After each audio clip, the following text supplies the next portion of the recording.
Jesus on the Mainline, one of my favorite songs. I'll show you how to play the melody with slide, fingerstyle. Then I'll show you the chords involved, some licks and tricks in between those chords. I'll show you how it sounds with the metal slide and the glass slide, and then I'll show you all that combined. So let's go.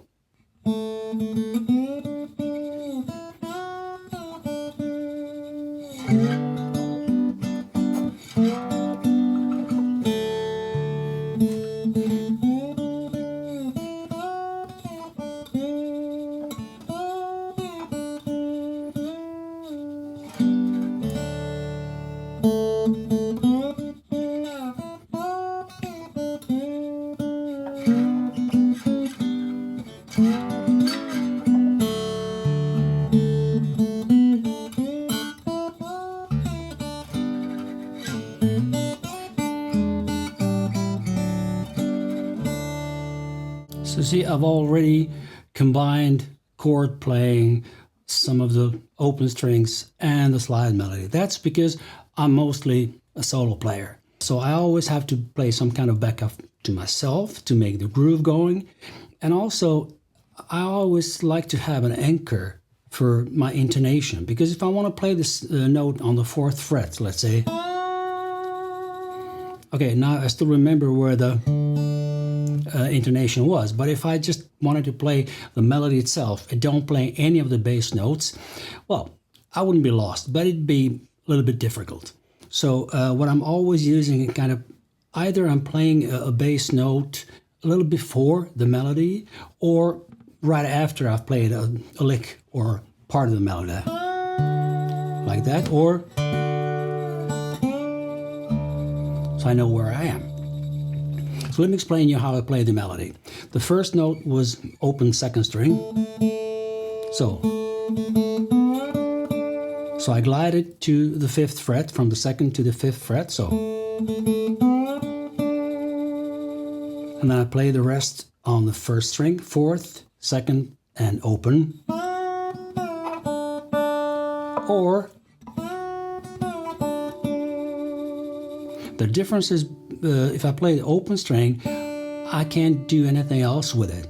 It's not vibrating, it's just plain ringing there. It's beautiful. On some occasions, parts of a song, I'll definitely play that. But in this, I wanted to, because I have several ways to reach that note. I can glide nicely to it and then vibrate. And then, these parts of the melody where I go between the 4th and a 2nd, it's a or, and then I should switch to the 4th chord, which is on the 5th fret. So I'm utilizing all the strings that are pressed with a slide on the 5th fret. So I'm picking the 3rd and the 2nd string. One more time. And then, right after I've played the 3rd string, here, I play open 2nd string together with the bass. But then I release the slide quite fast, because otherwise it will rattle. So let me play it slowly. And I'm also having this little glide between the 4th and 5th fret.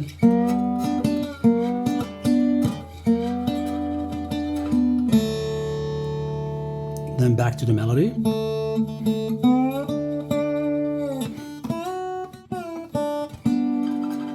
So I'm kind of meeting the same note, but on the 5th fret on the 2nd string now, when I'm also getting this wonderful chord of G, because we are in D, so the 4th chord is G and the 5th chord is A. I'll go back to the chords and the shapes and everything a little bit later on. So let's go back to the melody. So I'll play this twice, and now.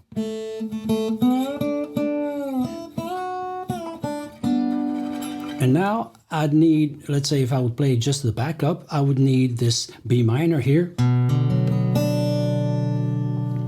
But but I can't play the slide while I'm grabbing that. You could kind of combine it that way, or kind of go to that B minor, but the melody itself is like a, and then, or.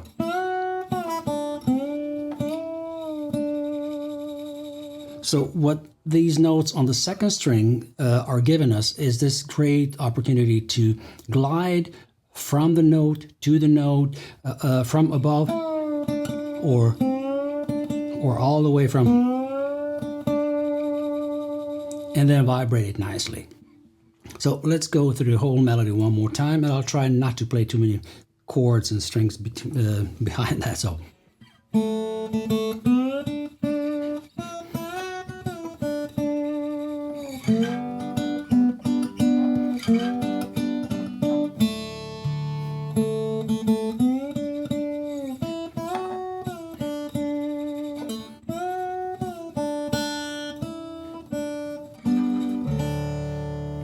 And you're seeing that I'm kind of already improvising, playing stuff different than what I did just maybe 20 seconds ago. But that's also because I'm always doing things in different ways. I can play this song, and I have been playing this song for more than 30 years, ever since I first heard it by Ry Cooder.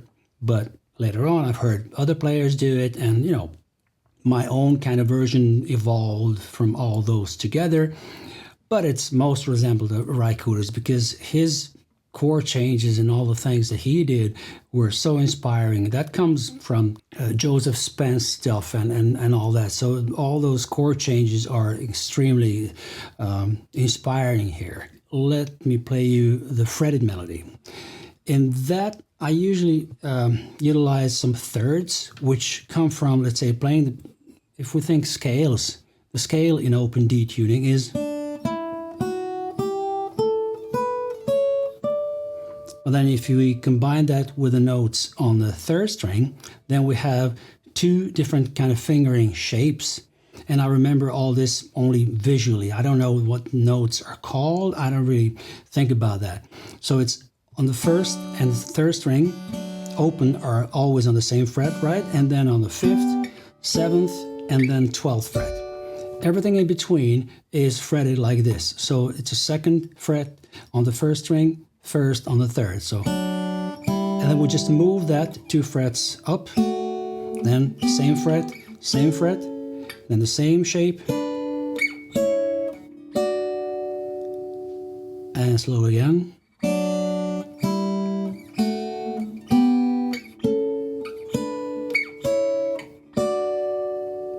The best way to practice this would be to go up and down a couple of times. So when you've reached the 12th fret, then you go back.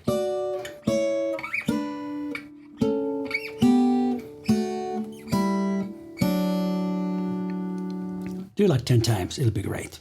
The melody is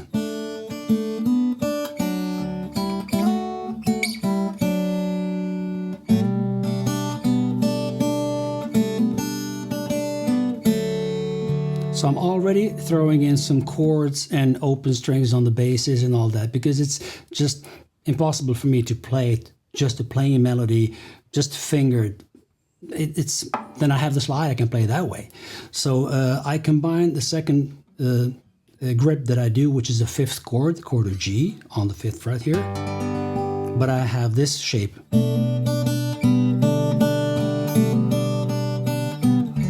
I go back to D. So the D chord is all strings open, of course, but then you can also be well aware of which strings you're picking with your picking hand. It's like a, if I want to put emphasis on this note, open 2nd string. So, and I maybe won't pick it at the same time like this. I'll do just faster. So.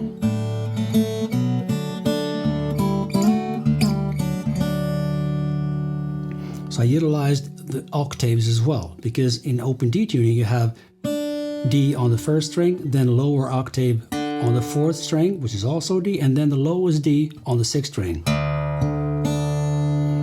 And that's that. You can fool around with this octave, like chord between the fourth and the sixth string.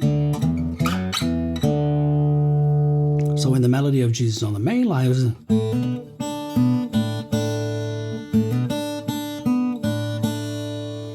and I deliberately play the fifth string note. That's how I start. So, and then I go use those nice thirds there.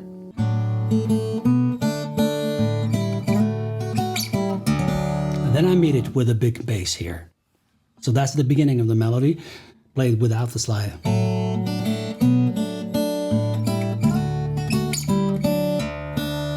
And then have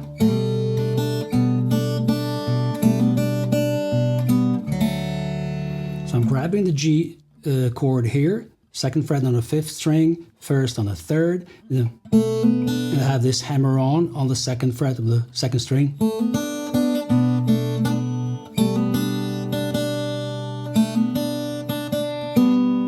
And then I meet it with a big bass. One more time.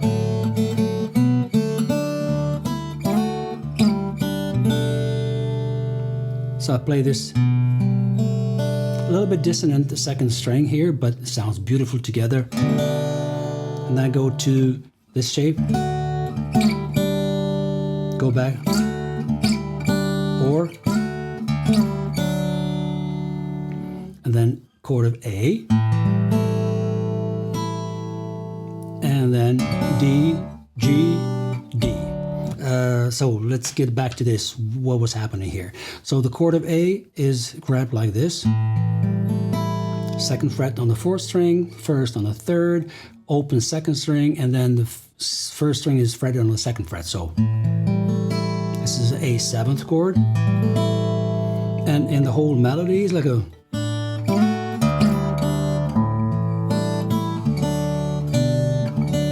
so I'm utilizing the and then open G. The G chord can also be grabbed here on the fifth fret. So I'll play the sixth string, fourth, third, jump over the second, and then play the first.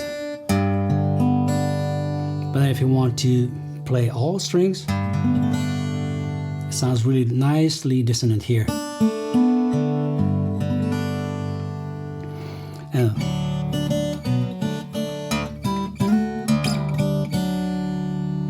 then we would go to G, but there is one little nice lick that we can throw in before we grab the G chord. So it's a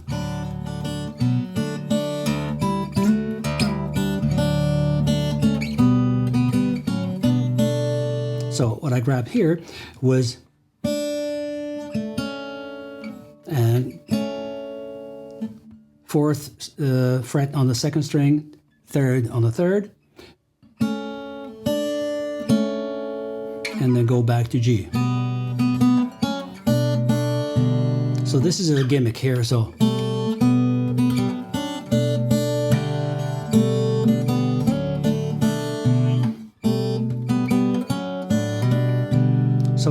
all this sounds nice, no matter how you play it, if you have the groove going like a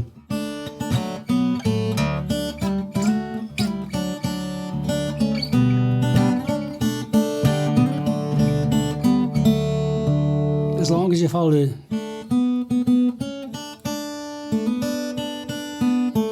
so that's your kind of leading line, melody line, and you can improvise with that, of course. Then we're going to throw in another chord. So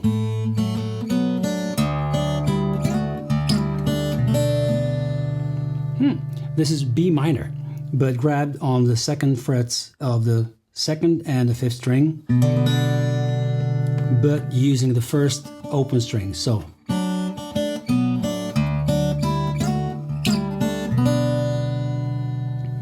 and then we have the D again.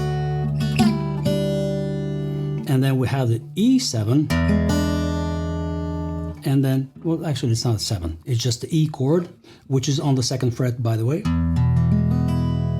But we're only playing the sixth, third, and the first string, which is open. but this is because we're following the melody. So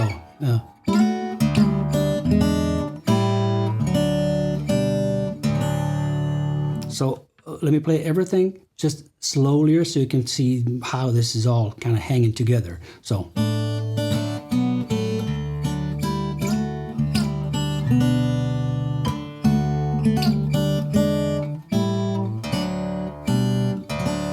One more time.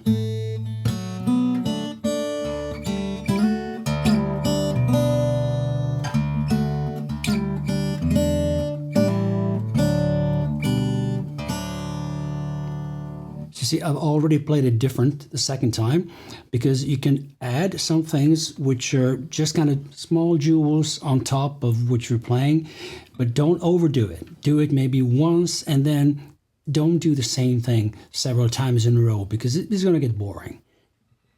So that was this. Going to B minor and then D, E, A, D, G, D.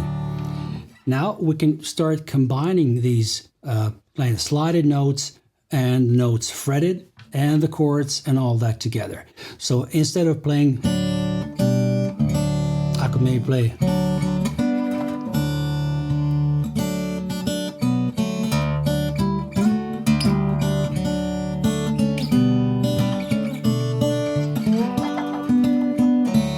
So I combined from the slide melody with this fretted.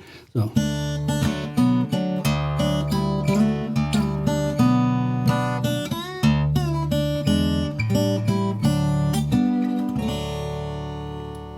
Let me try to play that very slowly.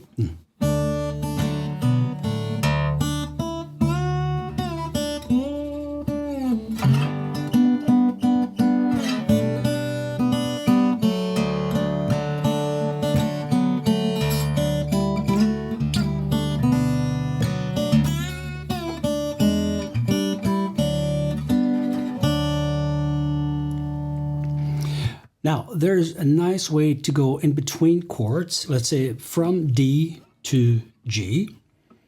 We could go the kind of, it's a part of a scale again, so.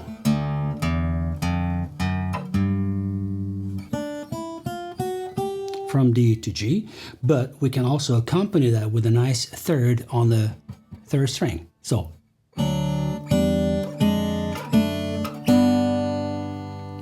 So watch my picking hands. One hand, okay. So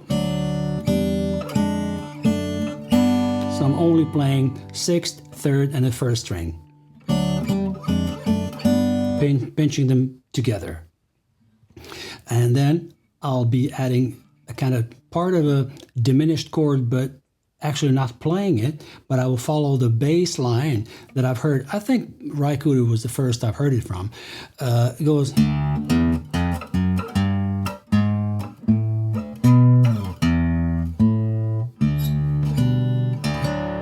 So I actually played here D to G, G, this diminished, then D again, B minor, E, A, and then D. So I'm following the bass line and then jumping in with.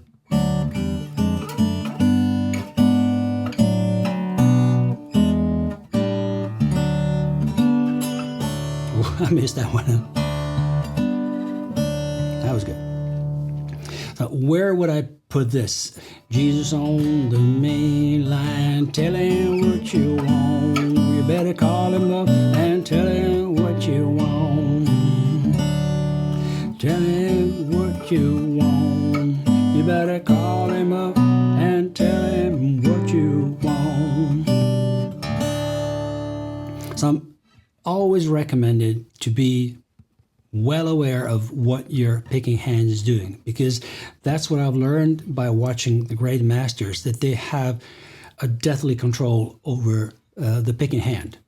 The grips can be learned, all that is fine, and the slide intonation and vibrato can be perfect. But if you don't really utilize all the advantages of being aware of this and then dampening in between, you're losing a lot of, this expression when you're playing, and the creativity that can arise from that, being aware of where your fingers are picking and how they're picking.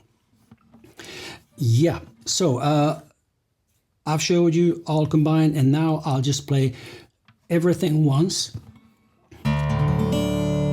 Slide, fretted melody, chords in between, and all that.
I think I owe you some explanations here as well, because I've played stuff. Let's say this last lick is played by playing the harmonics on the 12th fret, and then you kind of glide before the first fret, and then just try to grab that while everything is ringing. And at the same time, I'm dampening behind the slide. Otherwise, I like it dampened more. Then I also played some parts of the melody that were different from the singing melody, which means I'm kind of improvising around it.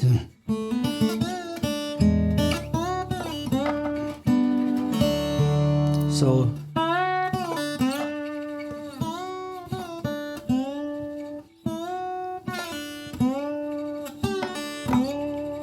things like this, and then I also threw in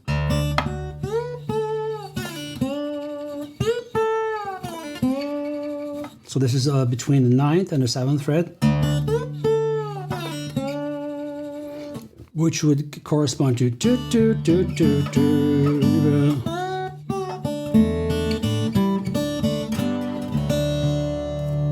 Then I had the lick on the 12th fret.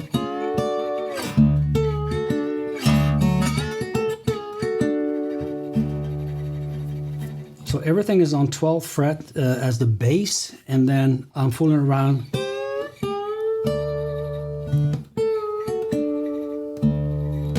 So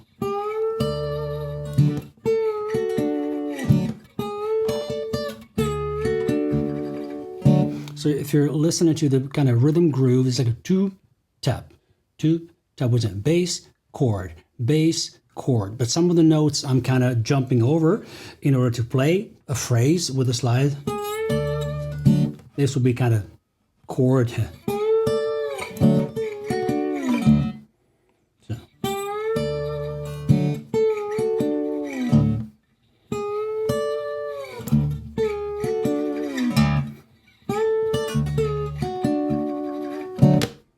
So let's play,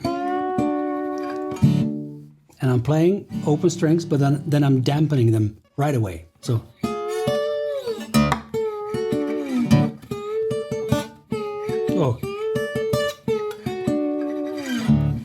so what you need here is the control of. So if you're watching my fretting hand, I'm kind of dampening the strings below the one I'm playing while I'm going up. So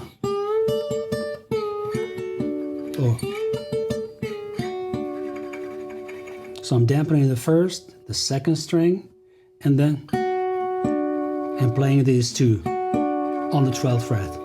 And you have this movement on the second string from the 12th fret to the maybe around 10th, 11th.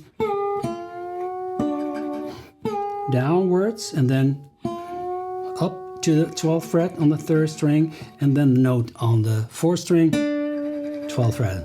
So everything together very slowly.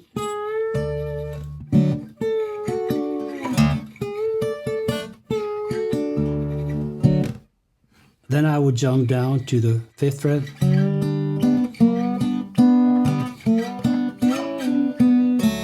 I did that as well, okay.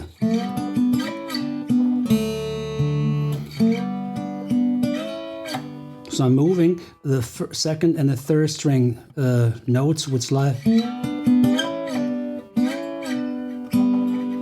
And then 2nd string open with the bass.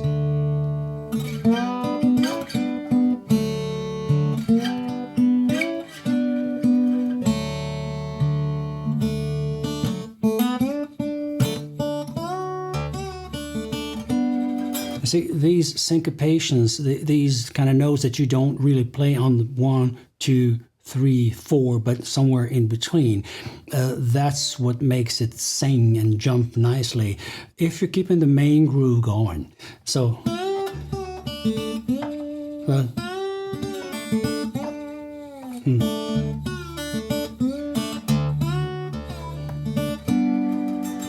So I kind of jump to the 4th chord, the chord of G, a little bit late from the beat. 1, 2, 3, 4, pound. That's what I play.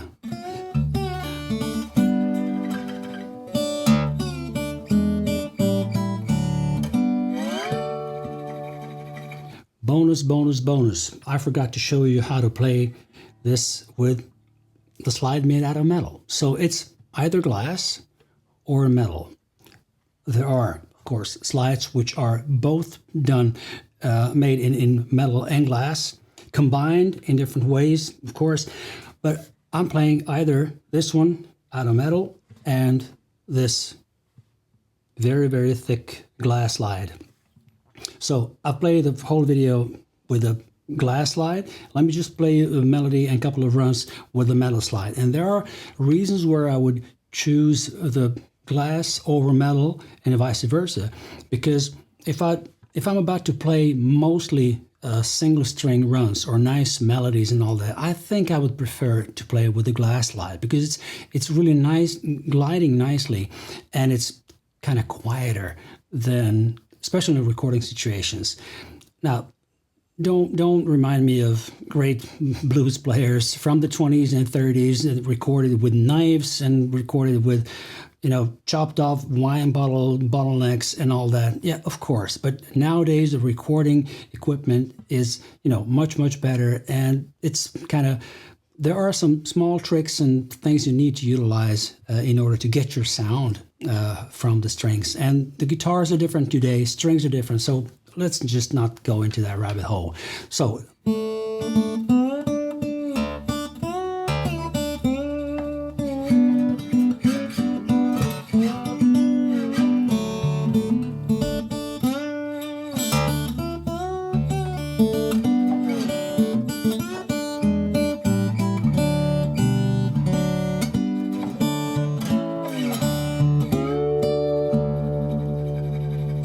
So if you kind of listen to the rest of the video with the glass slide, you will see that if you compare, let's say let's do it together now.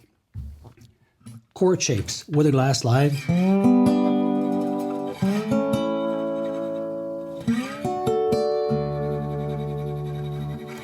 Now the same thing with metal.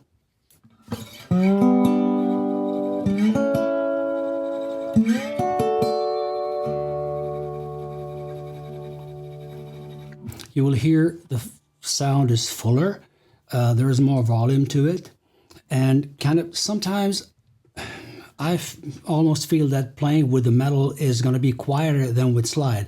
Although you would think like, well, the metal slide, metal strings, it will buzz if you just, you know, release it a little bit. Maybe the glass slide would be more forgiving. It depends. It depends on the mood. Sometimes I would play a song with a glass slide that I'm used to play with the glass and all that, and it just wouldn't sound. And sometimes I would just switch to metal because of that. So you've heard this buzz? It's just because I wasn't deliberate enough when I released the slide, pulled it from the strings.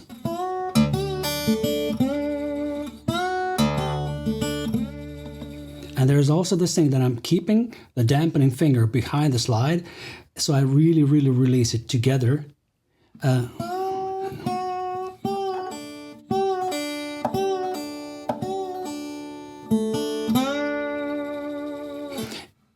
It depends, really. And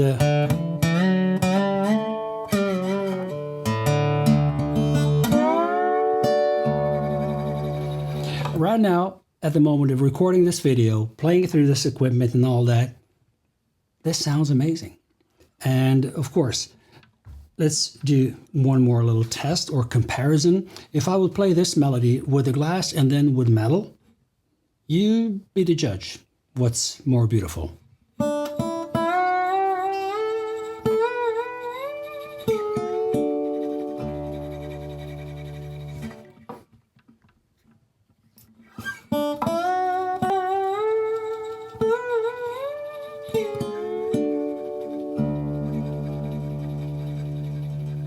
Damn, I should have recorded the whole video with metal instead. Yeah. There's this little thing when it comes to technique when you play the slide. First string notes are always played so that I angle my slide just a little bit from the strings, but not too much, because otherwise I would get this rattling from the fretboard or from the frets themselves. So just to make sure that I'm not pressing any of the other strings, I'm going all the way down with my slide. So I'm playing with, let's say, this last 2-3 millimeters of that surface up on the slide. So already here, I'm playing, you see, I'm not over the third string at all. I'm here, and the third string is dampened first by my index finger here behind the slide, and then also by my thumb on the picking hand. And I do that only if I'm just about to play the melody on that note. No basses, nothing. If I play the basses, then I have to rely on only dampening behind the slide if I want that note really clean. So that's the first. On the first string, I always angle the slide a little bit so I can just relax, and then I will go up as much as I need. So my kind of theory is that I will get the cleanest tone possible if I just go as way down as I can to reach the note I want to play. And then if I want other notes, I will just glide upwards as much as I need only. So let's say now I'm up until the fifth string, right? But then I have the open sixth string. So you need to kind of develop that control over where the slide is compared to where the strings are. Important stuff. When you vibrate with slide, make sure you're not moving the slide too much left-right, but the left-right is the right movement. So let's say if I'm gliding with the slide to the fifth fret on, let's say, second, third, and the fourth string, and I would kind of play those. If I'm vibrating fast, I can go like 1 centimeter on each of the sides, maybe, right? But if I want to do it nicely, it's, so my movement is, you know, 1 millimeter or 2 left, right. And the whole thing is moving actually from my anchor, from my thumb behind the fretboard, and then it's only my forearm moving left and right. So my anchor is here, then I'm placing the slide on the strings, and I'm vibrating. If you have trouble keeping this vibrato going, it's just because you're tensed in your shoulder, in your biceps, and in your forearm all together. So just try to relax, and maybe the best tip would be to start vibrating after you've played the note, like, and then start vibrating. There is also one little catch that I'm applying every time I play a slide. So I always place my picking fingers on the strings that I'm about to play. Then I dampen behind the slide. then I place the slide where I want it, and then I pick. So it's 1, 2, 3, 4. A 4-step method. Yeah. And it goes for chord shapes, it goes for melodies, everything. So if I want to play the note on the 4th fret on the 1st string, it's always like that. Finger, dampening, slide, pick. Then I also have this little thing that before like playing a note, I decide creatively. It's like when you play for so many years, it will come natural. But I kind of tend to always reach the note and then start vibrating. That's the first thing. And then also like I might go like a back and forth a little bit, or so. And here when you do these things, you see, now I was very concentrating the last time I played it, and then it didn't buzz when I kind of released the slide from the strings. So it's dependent on your slide, your string action, string gauge. And on this guitar, I have the first string 16, second one is 18, and then the rest of the set is from the lights, like 23, 32, 42, 54, or 53. So it's like I always keep my first 2 strings, 16, 18. Playing the slide, not playing the slide, standard tuning, everything, it's always there on my guitars. Because I'm never actually bending the strings, and I'm playing just by picking them. I do apologize for a little bit confusing, or maybe being confused with all the licks and tricks and melodies, both with slide and fingerstyle and everything. But I really wanted to show you everything that I do in this song, and to help you maybe find your own tricks and licks, and just inspire you to do your own version of this, which is, you know, how I did it. I was listening to other players. But there are more videos to watch, and next video is going to be about Glory, Glory, Hallelujah, when I lay my burden down. Thanks for watching.